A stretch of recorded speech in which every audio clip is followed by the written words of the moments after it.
Assalamualaikum.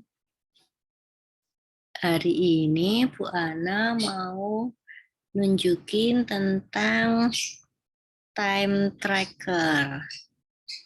Apa sih time tracker itu? Ya, pernah nggak kamu ngerasa kalau satu hari itu kamu nggak ngapa-ngapain, tiba-tiba waktu berlalu begitu saja, kamu nggak tahu em,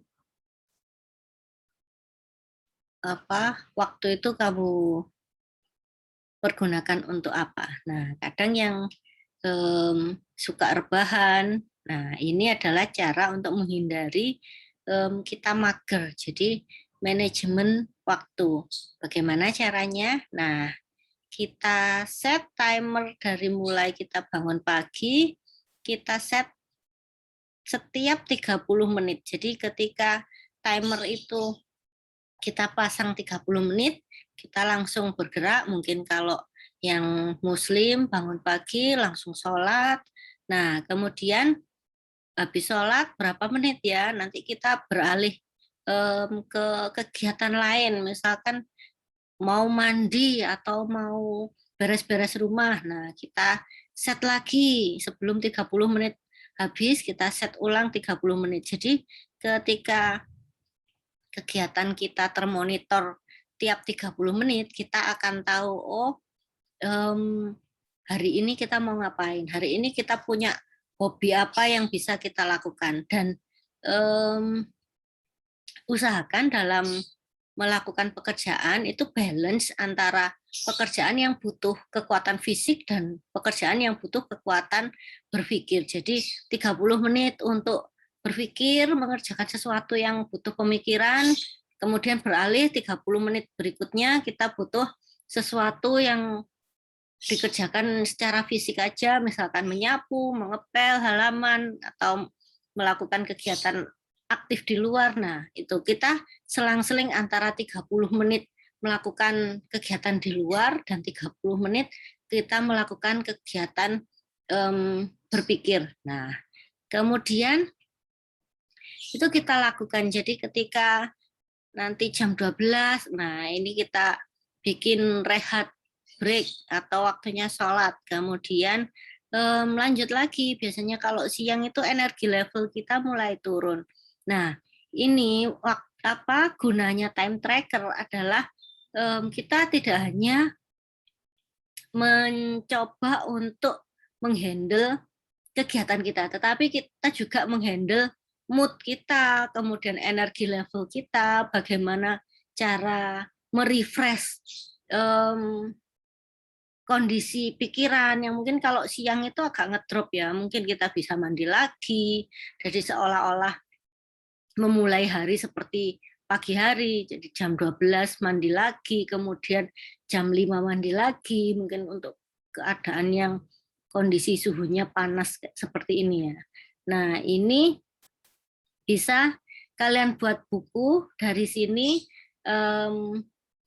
Kalau kita nulisnya pakai manual tulis tangan itu lebih enak. Jadi kita lebih bisa ingat. Jadi remember buat kita. Jadi reminder kalau oh kita 30 menit ke depan mau ngapain. Oh 30 menit ini cukup enggak buat melakukan pekerjaan yang ini. Nah, itu kita perhatikan dulu sebelum kita mencatat, kita perhatikan dulu.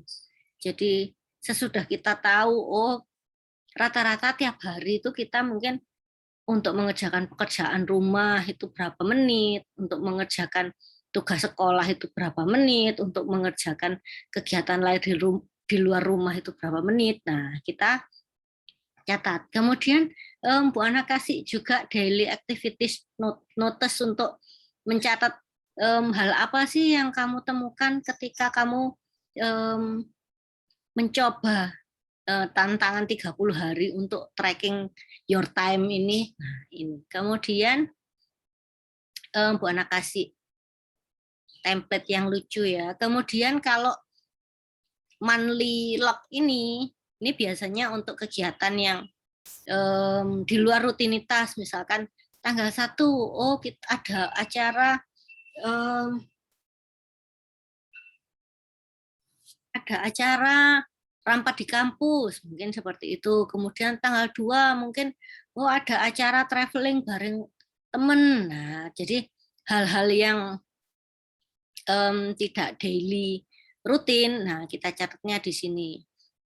Jadi kita lingkari saja tanggal yang ini kita isi sesuai bulan apa yang kita lalui, kemudian lanjut ke monthly activities yang ini. Jadi di sini kita nggak nyatet kita seharian ngapain dicatat di sini, enggak. Jadi kita monthly activities ini kita kayak nge-track, misalkan kita punya planning baca buku ya. Misalkan hari Senin, baca halaman 1 sampai 10.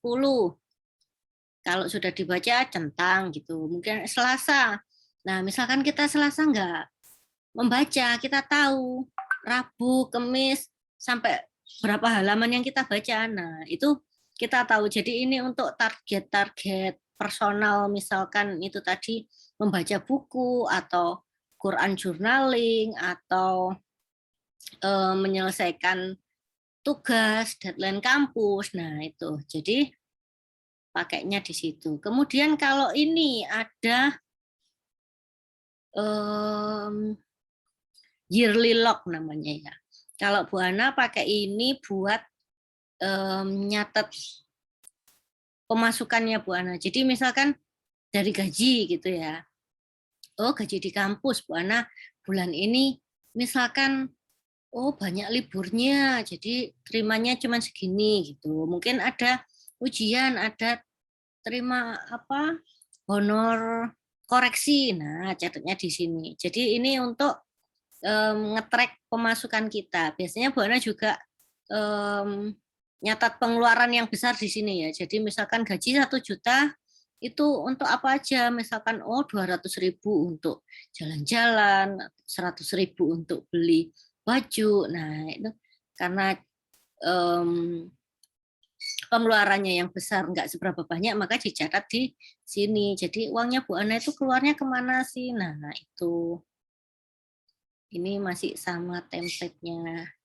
Nah, ini kalau untuk penggemar Netflix, lihat film, bisa kalian dicatat di sini. Atau penggemar ini baca buku, misalkan kalian punya koleksi buku apa aja yang butuh dibaca, nah ini kalian tulis judulnya di sini atau kalian tempel fotonya di sini, nah bisa. Kemudian ini untuk shopping list belanja harian, bisa mingguan atau bulanan. Kalau Bu Ana nggak pakai ini, jadi belanjanya Bu Ana ini harian, Bu Ana nggak pernah belanja bulanan. Jadi kalau misalkan over budget, nanti overnya nggak kebanyakan gitu ya, nggak sampai kurang 10 hari tapi gajinya sudah habis. Nah, kayak gitu. Nah, ini catatan untuk nge-track. Tadi template-nya kecilan kayaknya ya. Ini Bu Ana bikinin template time tracker untuk harian yang lebih besar. Oke, ini bisa kalian download di link di bawah ini, nanti Bu Ana kasih di deskripsi YouTube ya. Oke, terima kasih sudah menonton. Wassalamualaikum warahmatullahi wabarakatuh.